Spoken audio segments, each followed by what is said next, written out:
For centuries, the Ark of the Covenant remained silent, hidden, far from curious eyes and unbelieving hearts. Like a secret kept under lock and key, it rested where the dust of time and human forgetfulness could not reach it. But now the entire world holds its breath. There are rumors, muffled whispers, discreet signs. The Ark of the Covenant has been taken from its hiding place. And perhaps you don't know, but this moment is not merely archaeological. It is spiritual. It is prophetic. It is intimate. Because deep down, we are not talking about just an ancient object. We are talking about a presence, about an absence that for centuries has shaped the spiritual silence of an entire humanity disconnected from its origin. The Ark was not merely wood and gold, it was the throne of God among men, the place where, between the cherubim, the presence manifested in glory, light, and smoke. And its absence left a void that many still feel, even without knowing how to name it. Perhaps you feel this void too, a longing that pulses like an open wound, the sense that something sacred has been lost and may never return. The fear now is inevitable. What does the reappearance of this artifact mean for the world? Will it bring redemption? Will it bring judgment, or both? Because the Ark, so sacred, so feared, was hidden in the days when Jerusalem was about to fall. It was removed from the scene before violence could profane what was inviolable. And who, if not the prophet of tears, Jeremiah, could have been the guardian of this mystery? Tradition points to him. It was he who hid the Ark before the destruction of the temple. Jeremiah 3:16, 1 Maccabees 4:46, and with it he issued an unsettling prophecy. Jeremiah declared that a time would come when the Ark would no longer be remembered, nor rebuilt. A time when the relationship between God and humanity would transcend the symbol, and man would be called to find God not among objects, but within himself. And now, precisely now, when so many had forgotten it, there are signs that the Ark has been taken from its hiding place. This thrusts us into an irrepressible spiritual tension. Does the reappearance of the Ark herald the return of glory or the inauguration of judgment? Does it mark a new beginning or an imminent end? How can we not recall the day when the priests, with trembling shoulders and eyes full of awe, crossed the Jordan carrying the Ark of the Covenant?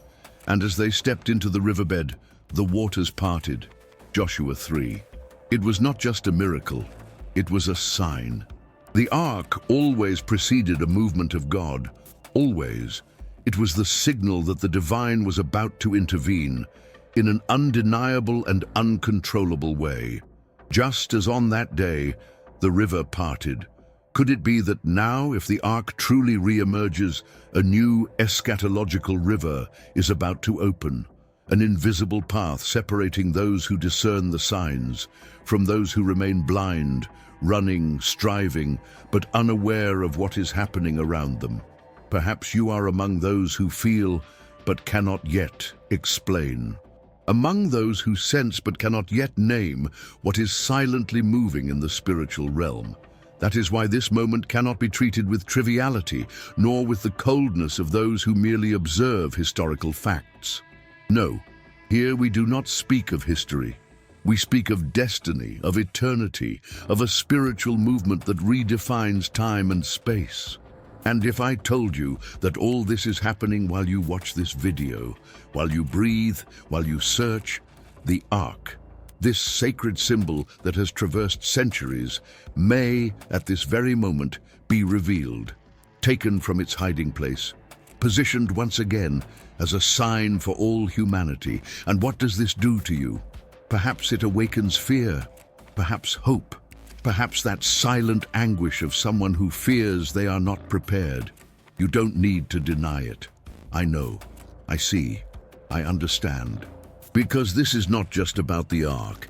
It is about what it represents, the presence you thought was lost, but which now draws near. And deep down, you know, you always knew that one day something like this would happen, that the veil separating the visible from the invisible would be lifted once again. And now, perhaps, it is being lifted. The question that remains is, are you prepared? The ark has been taken, and with it, time itself. The prophetic clock has begun to tick. And nothing, absolutely nothing, will be as it was before. It is tempting to look at the Ark of the Covenant and see it as a mere museum piece, as an ancient artifact covered in gold that once occupied the center of Israelite liturgies, but would now be just another relic to be studied and preserved. This view, so prevalent in the modern world, is profoundly reductive.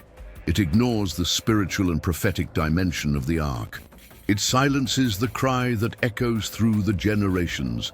This is not a dead object, but a living, pulsating sign of something infinitely greater.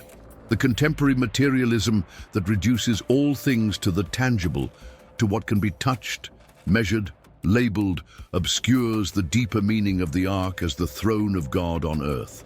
That mercy seat, flanked by cherubim, where the presence manifested with glory and awe, was more than a symbol. It was a dwelling place. And if now the Ark has been taken from its hiding place, will it merely be placed behind bulletproof glass in a climate-controlled hall for curious tourists? Or will it be, as many suspect, a harbinger of something most cannot even bring themselves to admit? The hidden fear is this: what if the removal of the Ark is the missing sign for the beginning of the construction of the Third Temple? For decades, scholars, theologians, and even politicians have claimed that the building of the Third Temple in Jerusalem would be the necessary precondition for the manifestation of the Antichrist. A restored temple, a reconstituted priesthood, resumed sacrifices, and at the center of it all, the rediscovered Ark of the Covenant, positioned, venerated. Are we truly facing this moment? Does the removal of the Ark prophetically seal the imminence of apocalyptic events described millennia ago? The silence that hangs over this possibility is not one of peace, but of fear. A fear that disguises itself behind rationalization, avoiding the fact that perhaps we are on the brink of the greatest spiritual transition since the very birth of the Church. And you, how do you feel realizing this? Does your heart race? Does your chest tighten? Does your spirit grow silent? Much is said about the signs of the times. Much is said about wars, rumors of wars, plagues, and earthquakes. But there is a prophecy that many have forgotten, or preferred not to remember. The prophecy about the Ark, about its hidden but essential role in the restoration of the temple and in messianic preparations. Zechariah 6:12-13 presents an enigmatic figure, the branch, the one who will build the temple of the Lord, who will sit and rule over it, being both priest and king. The eschatological debate spans centuries. Who will this branch be? The Messiah awaited by Israel, Jesus himself in his glorious return, or the one who will oppose and rise above all that is called God, as Paul warns in 2 Thessalonians? While the answers do not yet impose themselves with clarity, one thing is certain: the ritual preparations for the restoration of worship in Jerusalem are already underway. The Temple Institute has, for decades, worked silently, relentlessly on the crafting of sacred utensils, the training of Levite priests, the search for the ashes of the red heifer necessary for ritual purification. Numbers 19. And, if now, the Ark of the Covenant has indeed been taken from its hiding place, everything may be accelerating. What many see as isolated movements are, in fact, interwoven threads of a prophetic tapestry unfolding silently but inexorably. There is no fanfare, no sensational headlines, but there is a subtle and persistent advance, like underground waters that invisibly erode the base of a mountain, until one day everything collapses. The invisible dynamic is this: while the world busies itself with fleeting crises, prophecy moves forward, silent, determined, irreversible steps. What was distant now draws near, and what was hidden now emerges. It is natural, almost instinctive, that the rediscovery of the Ark be received with celebration. After all, there is something fascinating and glorious in the idea that, after centuries, the most sacred object in Israel's history reappears, intact, triumphant. But what if we are misinterpreting this sign? What if, instead of redemption, we are facing an imminent judgment? There is a biblical precedent that should make us tremble. When Eli's sons, Hophni and Phinehas, took the Ark of the Covenant into battle against the Philistines, they believed the Ark's physical presence would guarantee victory. 1 Samuel 4. But there was no sanctification, no repentance, no true reverence. And the result was catastrophic. The Ark was captured, Israel was defeated, the glory departed. The forgotten lesson is this: the physical presence of the Ark without spiritual sanctification leads to judgment, not victory. The Ark is not an amulet, it never was. It is a sign of covenant, but also of demand. Where it is, purity, reverence, and total surrender are required. And the eschatological fear that looms over us is precisely this. What if the world, intoxicated by the euphoria of rediscovery, celebrates the Ark, but remains spiritually blind to what it truly signals? What if, once again, as in the days of Eli, the people confuse object with presence, and thus precipitate the judgment that is announced? Jesus was clear when speaking of the pains of the end times. For nation will rise against nation. There will be famines, plagues, and earthquakes. But all, these are the beginning of birth pains. Matthew 24:7-8. And if the removal of the Ark is precisely this beginning, this is not a time for hasty celebrations, but for deep discernment, for sincere repentance, for inner purification, because the sign has been given and the time is being fulfilled. And are you ready to look beyond the object and perceive what it truly announces? Time does not wait. The Ark has been taken, and with it, everything has changed. While many live oblivious to these silent signs, others, more attentive, more restless, observe with growing concern the current movement. The search for the Ark of the Covenant is no longer just a topic for archaeologists or devout religious followers. It has become a real catalyst for tensions, both spiritual and geopolitical. Contemporary reports mention discreet excavations conducted with zeal and fear in the depths of the Temple Mount. Persistent rumors speak of the rediscovery of sacred artifacts, carefully shielded from public view, like guarding a spark near a dry forest, fearing that any misstep could ignite an uncontrollable fire. This possibility is not just the dream of passionate religious believers, but a scenario that could literally trigger a global religious conflict.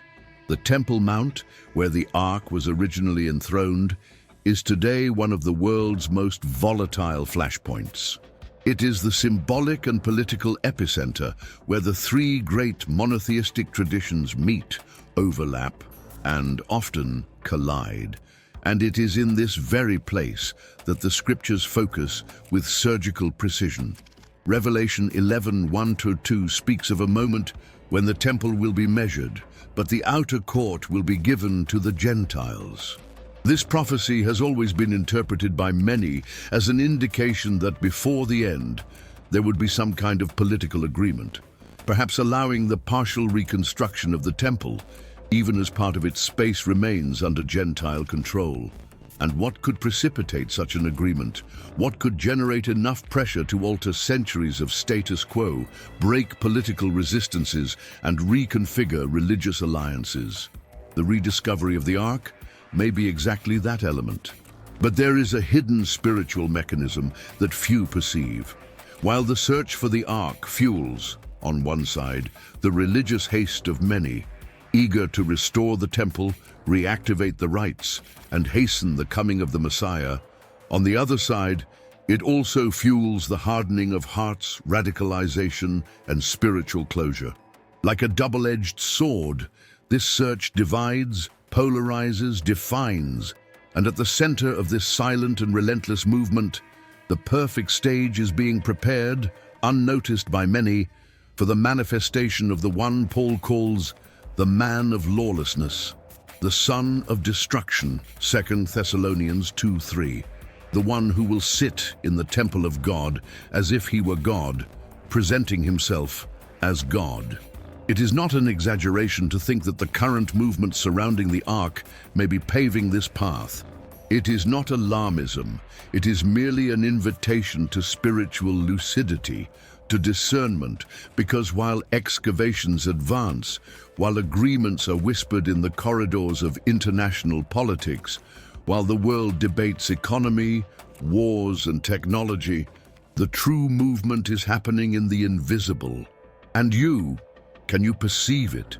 Can you feel this subtle but irreversible shift in history that is leading the world not only to a new geopolitical configuration, but to an unprecedented spiritual moment?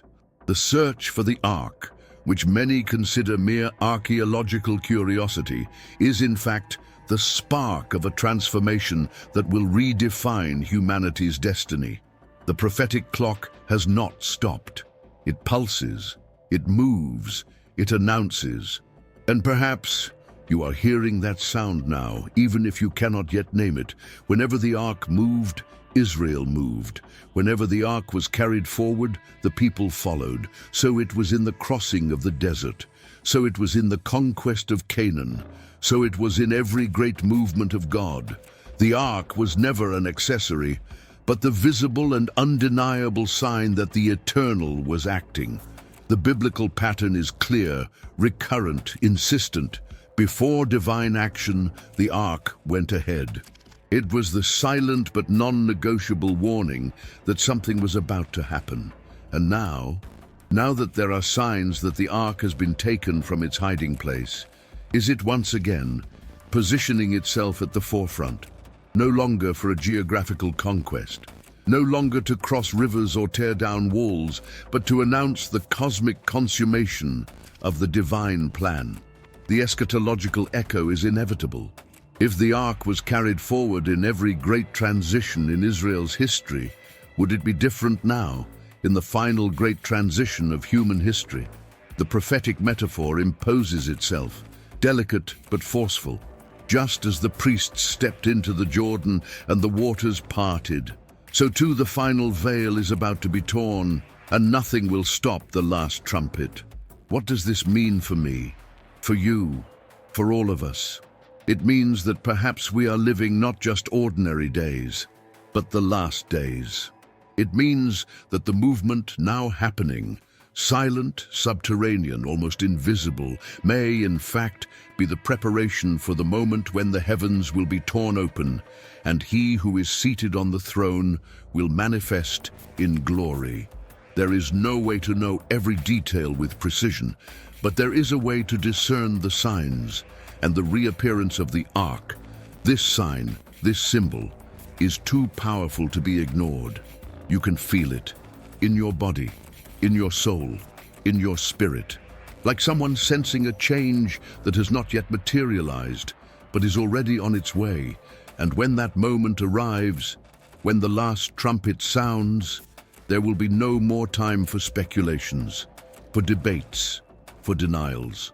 There will only be room for a single reality, the consummation of the eternal plan, and the inevitable confrontation with the truth that has always been there, waiting, ahead, like the Ark, always ahead. Ezekiel.